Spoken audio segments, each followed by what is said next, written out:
Hi guys, welcome to study house. तो आज हम बात करेंगे जनरल साइंस के एमसीक्यूज के प्रैक्टिस सेट नंबर 6 के बारे में, जिसमें कि एज ऑलवेज 10 एमसीक्यूज होंगे जो कि आपके लगभग सभी गवर्नमेंट एग्जाम्स के लिए काफी ज्यादा हेल्पफुल होंगे।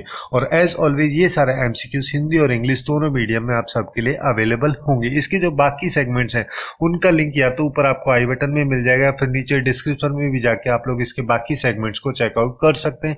और अगर आपको ये वीडियो यूजफुल लगे then do like, share and subscribe to study couch. Okay, so let's start. तो फर्स्ट क्वेश्चन से स्टार्ट करते हैं, जिसमें बेसिकली यहाँ पे इलेक्ट्रिक कार्स के बारे में पूछा गया है। जो इलेक्ट्रिक कार्स होती हैं उनमें बैटरी का यूज किया जाता है। तो ये जो बैटरी होती है इसको किस एलिमेंट की हेल्प से बनाया जाता है? तो ज्यादातर जो इलेक्ट्रिक कार्स होती है उनमें जो बैटरी यूज की जाती है वो की जाती है लिथियम आयन बैटरी। और ये लिथियम आयन बैटरी जो होती है ये इलेक्ट्रिक कार को पावर देने के लिए यूज की जाती है। पावर की सप्लाई इस लिथियम आयन बैटरी की हेल्प से होती है। यहाँ पे जो लिथियम आयन बैटरी होती है इसमें लिथियम कार्बोनेट या फिर लिथियम हाइड्रोक्साइड जो है उन सब का यूज किया जाता है। तो यहाँ पे इस क्वेश्चन का जो करेक्ट आंसर है वो हो जाएगा बी। अब नेक्स्ट क्वेश्चन की बात करते हैं। नेक्स्ट क्वेश्चन में यहाँ पे हनी के बारे में, शहद के बारे में पूछा गया है। जो शहद है उसमें कई सारे शुगर कंटेंट पाए जाते हैं। तो सबसे ज्यादा शुगर का कंटेंट किसका होता है? ग्लूकोज का, सुक्रोज का, फ्रक्टोज का या फिर माल्टोज का? तो हनी जो है उसमें कई सारे शुगर कंटेंट पाए जाते, जैसे कि डी ग्लूकोज हो गया या फिर डी फ्रक्टोज हो गया, सुक्रोज हो गया। ये तीनों से मिलके हनी बनता है। और ज्यादातर इसमें सबसे ज्यादा जो अमाउंट पाई जाती है वो फ्रक्टोज की पाई जाती है। तो यहाँ पे इस क्वेश्चन का जो करेक्ट आंसर है वो हो जाएगा सी। अब नेक्स्ट क्वेश्चन की बात करते हैं। नेक्स्ट क्वेश्चन में यहाँ पे पूछा गया जो सी वाटर होता है, कोई भी समुद्र का पानी है वहां पे कोई बर्फ का टुकड़ा तैर रहा है, तो उस बर्फ के टुकड़े का कितने परसेंट ऊपर से दिखाई दे रहा है, कितने पार्ट जो है, कितने परसेंट उसका फ्रैक्शन जो है ऊपर से दिखाई दे रहा है। जनरली कोई भी बर्फ का टुकड़ा जो होता है उसका 12.5%, 12.5% या फिर 1/8 हिस्सा जो है वो हमें डायरेक्टली विजिबल होता है, जो सी वाटर के ऊपर तैरता रहता है। उसके अलावा जो बाकी पोर्शन है यानी कि 87.5% या फिर जिसको हम 7/8 पोर्शन बोल सकते हैं, वो जो है जो सी वाटर है उसके अंदर सब मर्ज हुआ रहता है। ऐसा इसलिए होता है क्योंकि जो आइस होती है या फिर स्नो जो होती है उसकी जो डेंसिटी है वाटर से काफी ज्यादा कम होती है। इसकी वजह से उसका 1/8 पोर्शन जो है ऊपर तैरता रहता है और बाकी पोर्शन जो है वो सी वाटर में नीचे सबमर्ज होता है। तो यहाँ पे इस क्वेश्चन का जो करेक्ट आंसर है वो हो जाएगा ए। अब नेक्स्ट क्वेश्चन की बात करते हैं। नेक्स्ट क्वेश्चन में यहाँ पे कई सारी रेज दी गई, जैसे एक्स रे हो गया, इंफ्रारेड रेज हो गया, रेडियो वेव्स हो गया, गामा रेज हो गया या फिर माइक्रोवेव। इन सबको इनके वेवलेंथ के इंक्रीजिंग ऑर्डर में हमें अरेंज करना है। तो इनकी वेवलेंथ या फिर जिसको तरंग दैर्ध्य बोलते हैं उसको अगर हम देखें तो सबसे जो कम होती है वो होती है गामा रेज की। उनकी जो वेवलेंथ होती है वो 0.1 एंगस्ट्रॉम से कम होती है। उसके बाद सेकंड नंबर पे एक्स रेज आती है जिनकी वेवलेंथ 0.1 एंगस्ट्रॉम से 100 एंगस्ट्रॉम के बीच में होती है। फिर उसके बाद में अल्ट्रा वायलेट रेज आती हैं जिनकी वेवलेंथ 100 से 4000 एंगस्ट्रॉम के बीच में होती है। फिर आती है विजिबल लाइट जिसकी वेवलेंथ 4000 एंगस्ट्रॉम से 8000 एंगस्ट्रॉम के बीच में होती है। फिर उसके बाद में आती है इंफ्रारेड रेडिएशन जिनकी वेवलेंथ 8000 एंगस्ट्रॉम से 3 × 10⁻7 एंगस्ट्रॉम होती है। फिर उसके बाद में माइक्रोवेव्स आती हैं जिनकी वेवलेंथ 3 × 10⁻7 एंगस्ट्रॉम से 10⁻11 एंगस्ट्रॉम तक होती है। और लास्टली आती हैं रेडियो वेव्स जिनकी वेवलेंथ जो है वो 11 × 10⁻11 एंगस्ट्रॉम से ऊपर होती है। तो अगर हम इनको सीक्वेंस में देखें तो सबसे कम होती है गामा रेज की, फिर उसके बाद में आती है एक्स रेज, फिर अल्ट्रावायलेट रेज आती हैं, फिर विजिबल लाइट आती है, फिर इंफ्रारेड रेडिएशंस आती हैं, फिर उसके बाद में माइक्रोवेव्स आते हैं और फिर उसके बाद में आती है रेडियो वेव्स। तो इस सीक्वेंस को अगर हम देखें तो सबसे पहला जाएगा 4, फिर 1, फिर 2, फिर 5, फिर 3। तो our correct answer will be B. अब नेक्स्ट क्वेश्चन की बात करते हैं। नेक्स्ट क्वेश्चन में यहाँ पे स्पाइडर की वेब्स के बारे में पूछा गया। स्पाइडर की जो वेब होती है या फिर मकड़े का जाल जो होता है वो किसकी वजह से बनता है? कार्बोहाइड्रेट, पॉलीमर्स, प्रोटीन्स, लिपिड्स या फिर पॉलीसैकेराइड।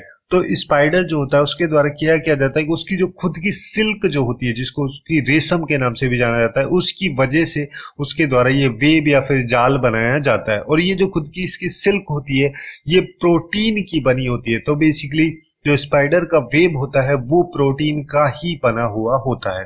तो यहाँ पे इस क्वेश्चन का जो करेक्ट आंसर है वो हो जाएगा बी। अब नेक्स्ट क्वेश्चन की बात करते हैं। नेक्स्ट क्वेश्चन में यहाँ पे पूछा गया है कि जो हमारे क्रैकर्स जो होते हैं, जब वो क्रैकर्स बर्स्ट होते हैं, जब वो फूटते हैं तो एक ब्राइट रेड कलर का वहां पे इफेक्ट देखने को हमें मिलता है। तो ये जो ब्राइट रेड कलर होता है किसकी वजह से होता है? स्ट्रैंटोनियम, सोडियम, सल्फर या फिर मैग्नीशियम? तो जनरली जो स्ट्रैंटोनियम कार्बोनेट जो होते हैं उन सब का यूज किया जाता है फायरवर्क्स में या फिर क्रैकर्स में, जिससे कि एक रेड कलर का वहां पे लाइटनिंग देखने को मिले।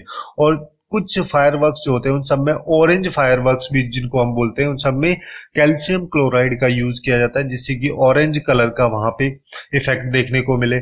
और येलो फायरवर्क्स जिनमें कि येलो इफेक्ट देखने के लिए सोडियम नाइट्रेट का यूज किया जाता है। ऐसे ही बेरियम क्लोराइड का यूज किया जाता है ग्रीन फायरवर्क्स के लिए, और कॉपर क्लोराइड का यूज किया जाता है ब्लू फायरवर्क्स के लिए। तो यहाँ पे इस क्वेश्चन का जो करेक्ट आंसर है वो हो जाएगा ए। अब नेक्स्ट क्वेश्चन की बात करते हैं। नेक्स्ट क्वेश्चन है यहाँ पे ऑयल ऑफ मीरबेन, यानी कि मीरबेन का जो तेल है उसके बारे में पूछा गया है कि उसको किस और नाम से जाना जाता है, या फिर किसी और, जो ये ऑप्शन दिए गए इनमें से किसका ऑयल ऑफ मीरबेन नाम है? तो एक है नाइट्रोबेंजीन, जिसका फॉर्मूला होता है C6H5NO2। ये जो होता है जिसको कि नाइट्रोबेंजीन या फिर नाइट्रोबेंजोल के नाम से भी जानते हैं, कभी कभी इसको ऑयल ऑफ मीरबेन के नाम से भी रेफर किया जाता है, जो कि काफी एक पॉइजनस और फ्लेमेबल लिक्विड कंपाउंड है। तो यहाँ पे इस क्वेश्चन का जो करेक्ट आंसर है वो हो जाएगा डी। अब नेक्स्ट क्वेश्चन की बात करते हैं। नेक्स्ट क्वेश्चन में यहाँ पे पूछा गया है कि जो सी वाटर होता है उसको जब पोर्टेबल वाटर बनाया जाता है तो उसके लिए बेसिकली जो उसमें कॉमन साल्ट होता है सी वाटर में, उसको फिल्टर किया जाता है। और उसको फिल्टर करने का जो काम है वो मॉलिक्यूलर सीव की हेल्प से किया जाता है। तो ये जो मॉलिक्यूलर सीव्स होती हैं इन सबको किस केमिकल की हेल्प से बनाया जाता है? तो एक केमिकल होता है जिसको कि ग्राफीन ऑक्साइड के नाम से जाना जाता है, उसको यूज किया जाता है मॉलिक्यूलर सीव्स में, जिससे कि जो सी वाटर है वहां से जो उसमें कॉमन साल्ट है उसको फिल्टर किया जा सके और जो पोर्टेबल वाटर है उसको प्रोड्यूस किया जा सके। तो यहाँ पे इस क्वेश्चन का जो करेक्ट आंसर है वो हो जाएगा ए। अब नेक्स्ट क्वेश्चन की बात करते हैं। नेक्स्ट क्वेश्चन में यहाँ पे कुछ इन्वेंटर्स के नाम दिए गए हैं, जैसे कि यहाँ पे ए दिया गया पेंसिलिन, जिसको इन्वेंट किया गया अलेक्जेंडर फ्लेमिंग के द्वारा। सेकंड यहाँ पे दिया गया बैरोमीटर, जिसको यहाँ पे इन्वेंट किया गया टेरिकली के द्वारा। एक्स रेज जिसका यहाँ पे दिया गया है डब्ल्यू रोएंटजेन, और पैराशूट का दिया गया है डब्ल्यू.एच. कैरोथर्स। तो इनमें से कौन सा पेयर करेक्टली मैच नहीं है? तो फर्स्ट यहाँ पे करेक्टली मैच है, सेकंड भी करेक्टली मैच है, थर्ड भी करेक्टली मैच है, बस फोर्थ नहीं है, क्योंकि पैराशूट को डिस्कवर किया गया था लुइस लेनोमार्ड के द्वारा, और जो डब्ल्यू.एच. कैरोथर्स है इनके द्वारा इन्वेंशन किया गया था नाइलॉन का। तो यहाँ पे इस क्वेश्चन का जो करेक्ट आंसर है वो हो जाएगा डी। अब नेक्स्ट एंड लास्ट क्वेश्चन की बात करते हैं सेगमेंट का, जिसमें पूछा गया जो इलेक्ट्रिक जनरेटर्स होते हैं वो किस साइंटिफिक प्रिंसिपल पे, किस वैज्ञानिक सिद्धांत पे काम करते हैं। जैसे पहला ऑप्शन दिया गया Faraday's law of electromagnetic induction, दूसरा दिया गया सुपर कंडक्टिविटी, थर्ड दिया गया लॉज ऑफ थर्मोडायनेमिक्स, और फोर्थ ऑप्शन यहाँ पे दिया गया न्यूटन्स लॉ ऑफ मोशन। तो इलेक्ट्रिक जनरेटर्स जो होते हैं वो बेसिकली जो फैराडे का प्रिंसिपल है लॉ ऑफ इलेक्ट्रोमैग्नेटिक इंडक्शन, जिसको कि विद्युतीय चुंबकीय प्रेरण के नाम से भी जाना जाता है। इसमें इलेक्ट्रिक जनरेटर करते क्या है, जनरली जो मैकेनिकल एनर्जी होती है उसका यूज यहाँ पे किया जाता है, जिससे कि इलेक्ट्रिसिटी जनरेट किया जा सके।